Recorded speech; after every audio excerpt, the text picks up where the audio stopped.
Assalamualaikum warahmatullahi wabarakatuh. Perkenalkan, nama saya Dian Fardila Sandi, 120505259776, mahasiswi semester 2 kelas 2B jurusan Teknik Elektro di Universitas Islam Negeri Sultan Syarif Qasim Riau. Di video kali ini saya akan membahas tentang materi serat optik, yaitu salah satu subtopik mata kuliah dasar telekomunikasi dengan dosen pengampu Bapak Teddy Purnamirza. Poin yang pertama yaitu pengertian dari serat optik. Apa itu serat optik? Serat optik atau fiber optik adalah salah satu jenis kabel yang terbuat dari plastik atau kaca yang sangat halus dan digunakan untuk sebagai media transmisi karena dapat mentransmisikan suatu sinyal cahaya dari lokasi ke lokasi yang lainnya dengan kecepatan yang sangat tinggi. Fiber optik atau serat optik menjadi salah satu komponen yang cukup populer belakangan ini dalam dunia telekomunikasi karena kabel jaringan tersebut memiliki kecepatan akses yang tinggi sehingga banyak digunakan dalam saluran komunikasi. Komponen jaringan ini memiliki kecepatan transmisi yang tinggi karena menggunakan pembiasan cahaya sebagai prinsip kerjanya. Sumber cahaya yang digunakan dalam proses transmisi adalah laser atau LED. Poin selanjutnya yaitu jenis-jenis kabel fiber optik.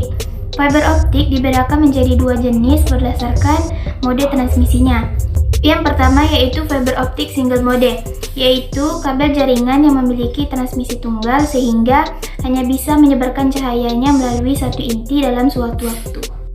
Jenis fiber optik ini memiliki inti yang sangat kecil dengan diameter 9 mikrometer yang digunakan untuk mentransmisikan gelombang cahaya dari sinar inframerah yang berjarak 1300 sampai 1550 nanometer. Yang kedua, fiber optik multimode, yaitu kabel yang dapat mentransmisikan banyak cahaya dalam waktu yang bersamaan karena memiliki ukuran inti yang besar dengan diameter sekitar 625 mikrometer. Poin selanjutnya yaitu tipe kabel fiber optik. Berikut ini adalah beberapa tipe kabel fiber optik yang umum digunakan. Yang pertama yaitu type buffer, bisa digunakan secara indoor dan outdoor. Yang kedua yaitu breakout cable, bisa digunakan secara indoor atau outdoor. Yang ketiga aerial cable atau self-supporting. Yang keempat hybrid dan composite cable. Yang kelima armored cable. Yang keenam low smoke zero halogen. Yang ketujuh simplex cable. Yang kedelapan zip cord cable. Poin berikutnya yaitu fungsi fiber optik. Pada dasarnya, fungsi fiber optik sama dengan jenis kabel lainnya, yaitu menghubungkan antar komputer dalam suatu jaringan komputer. Letak perbedaan antara fiber optik dengan jenis kabel lainnya adalah kemampuannya dalam mengakses dan mentransfer data yang sangat tinggi. Selain itu, kabel fiber optik juga tidak mengalami gangguan elektromagnetik seperti kabel lainnya karena pada kabel ini tidak terdapat arus listrik. Poin selanjutnya yaitu komponen fiber optik. Yang pertama yaitu bagian inti atau core. Core atau bagian inti fiber optik ini terbuat dari bahan kaca dengan diameter yang sangat kecil. Yang kedua yaitu bagian cladding. Cladding adalah bagian pelindung yang menyelimuti serat optik. Cladding terbuat dari bahan silikon dan komposisi bahannya berbeda dengan core. Selain melindungi core, cladding juga berfungsi sebagai pemandu gelombang cahaya yang merefleksikan cahayanya tembus kembali pada core. Yang ketiga yaitu bagian coating. Bagian coating adalah mantel dari serat optik yang berbeda dari cladding dan core. Lapisan coating terbuat dari plastik yang elastis. Lapisan coating berfungsi sebagai pelindung dari gangguan fisik yang mungkin terjadi, misalnya lengkungan pada kabel atau kelembapan udara pada kabel dan lain-lain. Yang keempat yaitu bagian string member. Lapisan ini merupakan bagian yang sangat penting karena menjadi pelindung utama dalam kabel fiber optik. Lapisan string member adalah bagian terluar dari kabel fiber optik yang melindungi inti dari gangguan fisik secara langsung.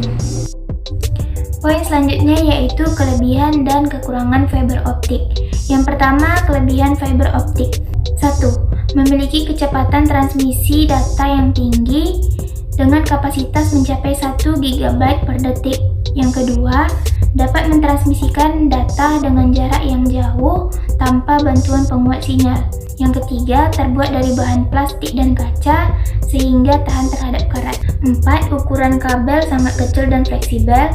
5. Kabel ini memanfaatkan gelombang cahaya sehingga tidak terganggu oleh adanya gelombang elektromagnetik seperti gelombang radio. 6. Fiber optik tidak mengandung aliran listrik sehingga mencegah terjadinya kebakaran akibat konsleting. Yang ketujuh, memiliki keamanan yang tinggi karena minim distorsi. Yang kedua yaitu kekurangan fiber optik.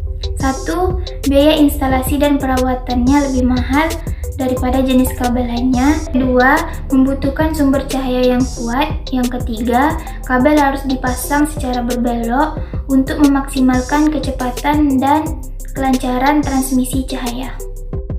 Poin yang terakhir yaitu prinsip kerja fiber optik.